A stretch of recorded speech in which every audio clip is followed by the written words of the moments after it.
আমি বক্তব্যের শুরুতেই গভীর শ্রদ্ধা জানাতে চাই আমাদের সেই সব মহান বরেণ্য বুদ্ধিজীবীদের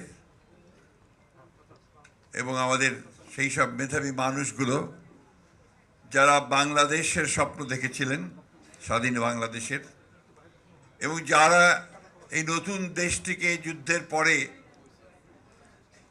কীভাবে নির্মাণ করা যাবে তার স্বপ্ন দেখেছিলেন।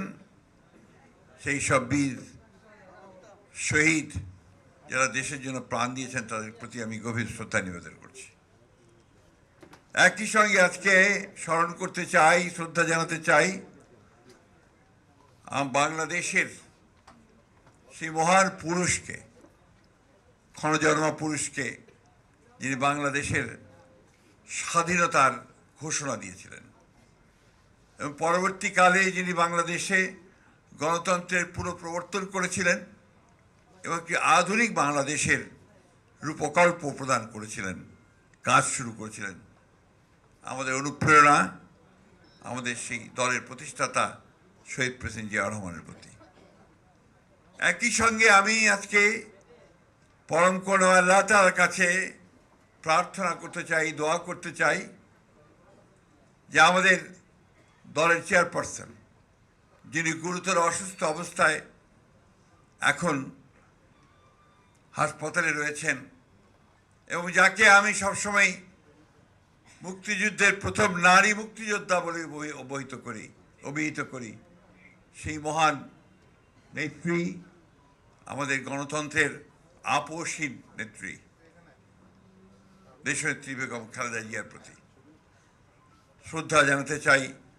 দেশের অগণিত শহীদ মুক্তিযুদ্ধের সময় তাদের প্রতি। প্রিয় বন্ধুরা এবং আমার সহকর্মীবৃন্দ,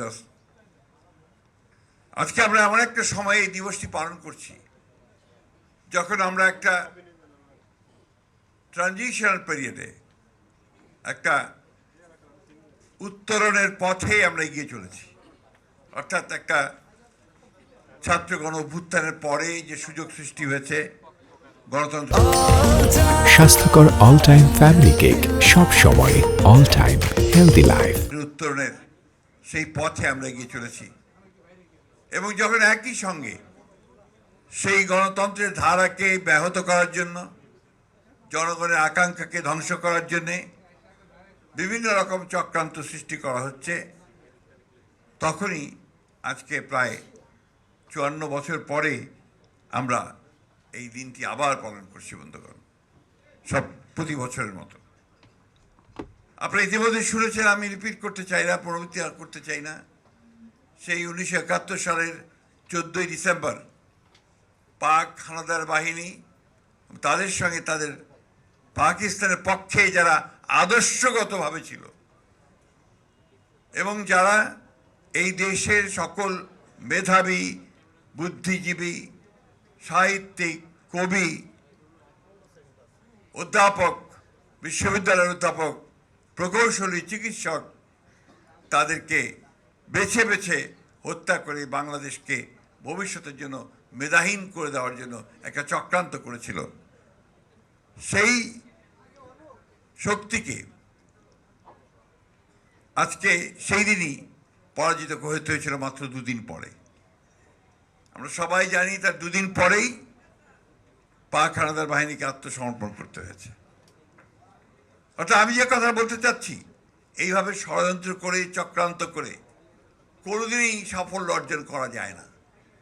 সাফল্য অর্জন করে দাঁড়াই যারা সত্যের পথে থাকে, সঠিক পথে থাকে, লড়াই করে, সংগ্রাম করে তাদের সাফল্যের দিকে যেতে পারে।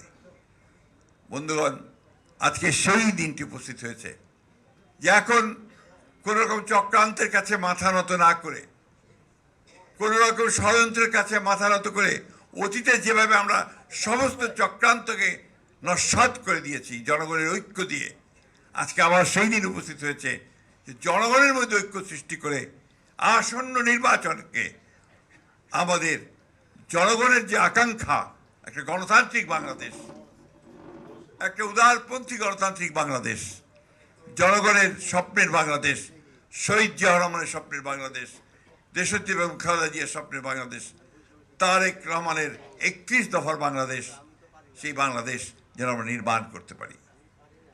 সেই জন্য আজকে এই দিনটি আমাদের কাছে অত্যন্ত গুরুত্বপূর্ণ দিন।